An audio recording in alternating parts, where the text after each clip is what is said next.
ladies and gentlemen, I bring you the Nissan Titan. Why? Because you specifically asked for it. You wanted it to be on our show so we could test it. Guess what? We've got it. Not only that, but this is the Pro 4X with a tow package. Which means that today we are going to take it off-road, but that, my friends, is just a preview for the Gauntlet, baby.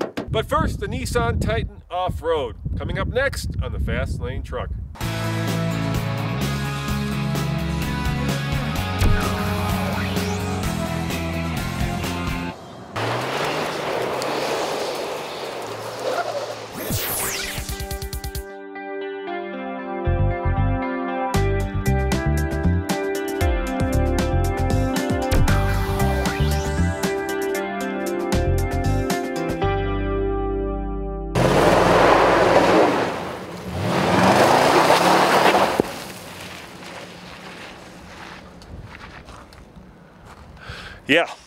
Yeah, that's Nathan. He does it his way, and we get dirty. Now, you guys might be wondering, why aren't we taking this thing on any harder off-road trails? And the fact is, it's wintertime, and this is federal forest land, and a lot of it is closed. Switzerland Trail just closed. Our normal trail is, well, out of commission because of the flooding. So we're trying to find some new stuff, but no, that was funny, Nathan. Don't need to do it again, really. Thanks.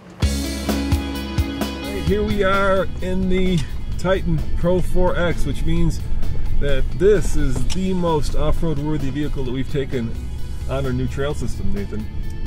It's really not bothered by it. No, because this is basically a dirt road with some mud and some snow on it. And we do have, of course, four-wheel drive. We do have a locking differential. Yeah, rear diff. And we also have special off-road shocks. Ranchos. Part of the off-road Pro 4X package and underbody cladding, so I feel really confident in this.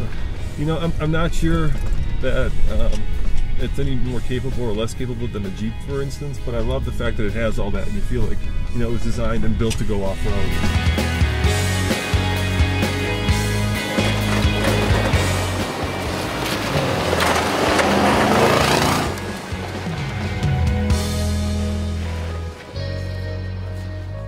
Alright guys, let's face it, modern light-duty trucks have become ginormous, and this Titan isn't Titanic. It's actually a great size. It's like a giant, oh I don't know, Tonka toy. I love these fender bulges. I love these BF Goodrich tires. They just claw at the earth. The whole thing just works as a package, even though it's old and it's getting a little bit outdated. Do you know what this reminds me? This reminds me of one of those short course trucks. It's ready to go and jump a huge hill, and that's what you want in the look and feel of an off-road pickup. Bottom line is that this is not only one of the more capable trucks off-road that I've driven, but the size is really good because this used to be a giant truck and now it's one of the smaller trucks in its class, which makes it really handy when you're going on off-road trails. Yeah, I mean, you get those big monster 1500s and they're wide and they're long, and this feels actually pretty compact. Yeah, if I can use that word for a Titan. Yeah, yes.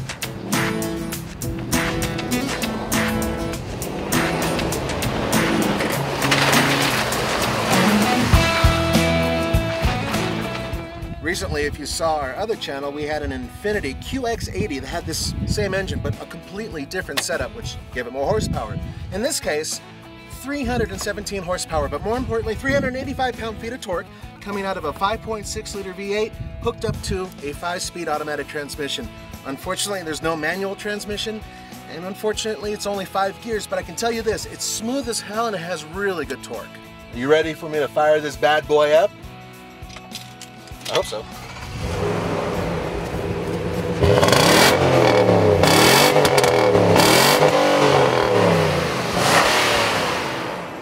Not too bad, not too bad. I know a lot of guys put like muffler packs on these things. That's why. You know, Nathan, this thing is really loud in the front. Come on over with me, Kyle. Come on over.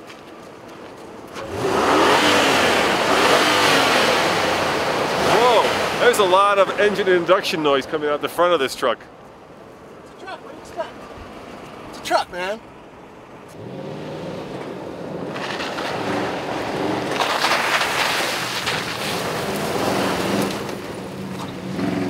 It does feel a little bit dated. Okay, it feels a lot dated. I'm sorry. This feels like, you know, a time capsule in some ways. Which it is, frankly. Which it is. And obviously they're working on a new one that's going to have a diesel, and that's been announced. And it's going to be all new. yeah, we do want to, of course, mention that because we don't want to, you know, beat a dog that's been around for a long time. That wouldn't be fair. But having said that, I use this word a lot, but it's true. It's very honest, right? There's not a lot of bells and whistles that you have as features, but there's not a lot of bells and whistles that make it hard to decipher and hard to use. Everything is pretty straightforward and easy.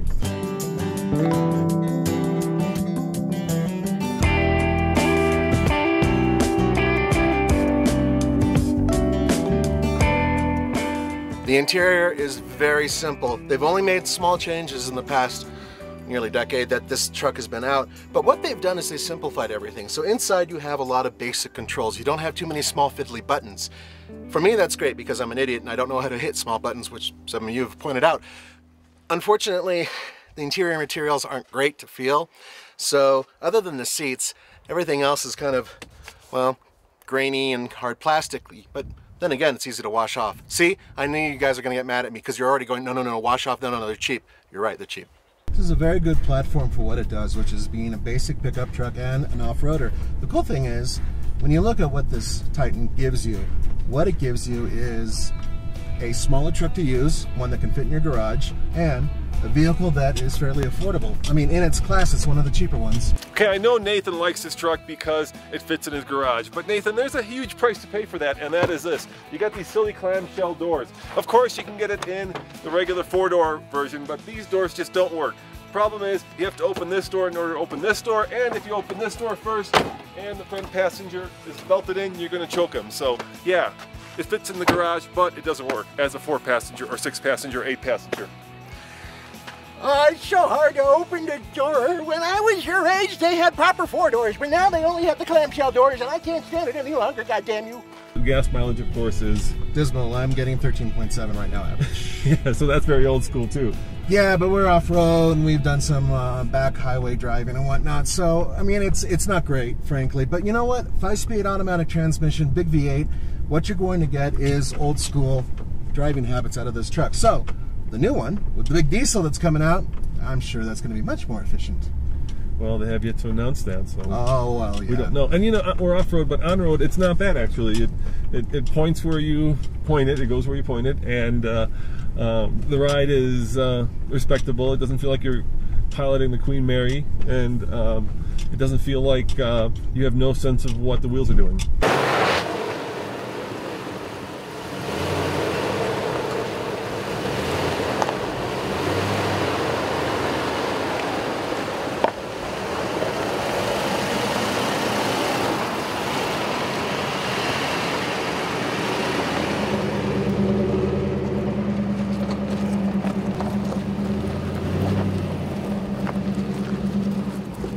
Check it out, man. You can see the articulation. It's a mountain goat. It does really well up these relatively steep little hills.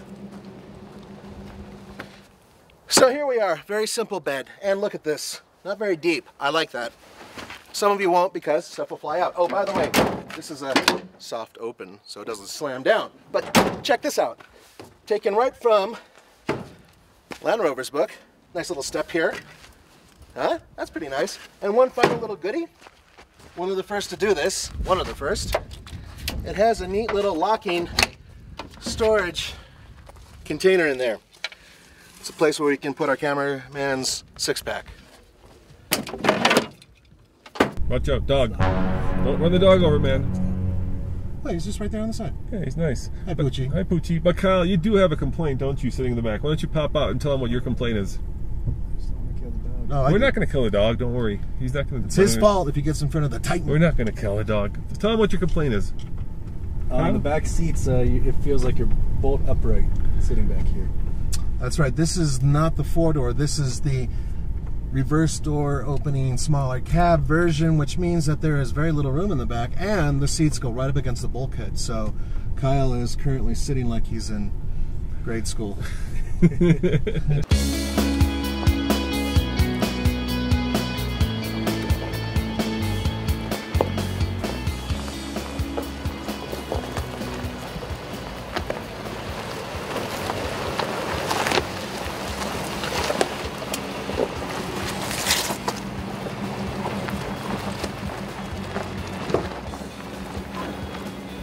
You know, There's nothing like having the right tool for the right job.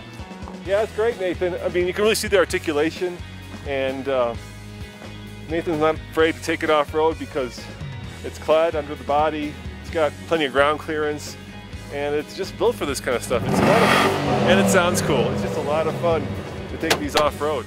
So on the TFL scale of buy it, lease it, rent it, or forget it, we're not going to do any of that, Nathan, and tell them why.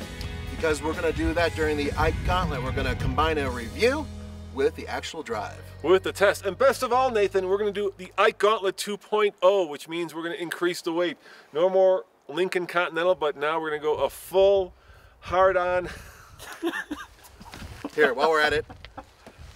Try that again. We're doing a full hard-on in the Johnson Tunnel. Make that hard. Hardcore, hard, no hard anything. And best of all, we're going to do a new Ike Gauntlet 2.0. We're going to tow more weight, and we're going to mash it up with the brand new Silverado 6.2. So be sure to come back for that video, actually series of videos, because that's going to be way fun and way difficult. Check it out on the Fast Lane Truck. As always, this is Roman and Nathan saying thanks for watching, and come back for Ike Gauntlet 2.0.